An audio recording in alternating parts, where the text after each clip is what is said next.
முதல் மனிதன் கடவுளால் கடவுளுடைய சாயலாக படைக்கப்பட்டவன். கடவுளை போல வாழ்வதற்கான வாழ்வை மட்டும் ஆண்டவர் அவனுக்கு கொடுக்கிற பொழுது அவனுக்கு ஒரு சாய்ஸை அவர் ஏற்படுத்துகிறார். சுதந்திரத்தை ஆண்டவர் அவனுக்கு கொடுக்கிறார். சுதந்திரம் இல்லாத ஒரு மனிதனை யோசித்து பாருங்கள். அதுதான் ரோபோ. ரோபோக்கு சுதந்திரம் இல்லை. கமாண்ட் கொடுத்தா அது வேலை செய்யும். கம்ப்யூட்டர் மாதிரி. யாராவது கம்ப்யூட்டர் போய் கல்யாணம் முடிக்க முடியுமா? சுதந்திரம் இல்லாத ஒரு ஜடம் பொருள். மனிதனை மதிக்க வேண்டும்.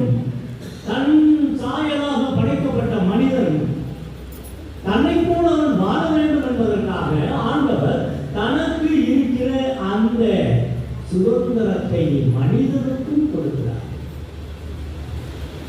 அந்த சுதந்திரத்தோடு அவன் வாழ வேண்டும்.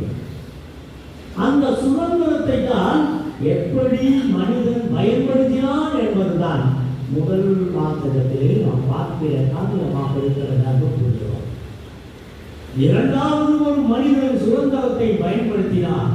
முதல் தோட்டம் ஏதேன் தோட்டம், இரண்டாவது தோட்டம் கெத்தமனே தோட்டம். இந்த கெத்தமனே தோட்டத்திலே இங்கே ஏதேன் தோட்டத்தில் நடந்த அதே சுதந்திரம் இயேசு கிறிஸ்துவுக்கு கொடுக்கப்பட்டது. இங்கே சுதந்திரம் பயன்படுத்தப்பட்ட முறைமை நமக்கு நன்றாக தெரியும். இங்கேயும் சுதந்திரம் பயன்படுத்தப்பட்டதின் உரிமை முறைமை நமக்கும் நன்றாக தெரியும்.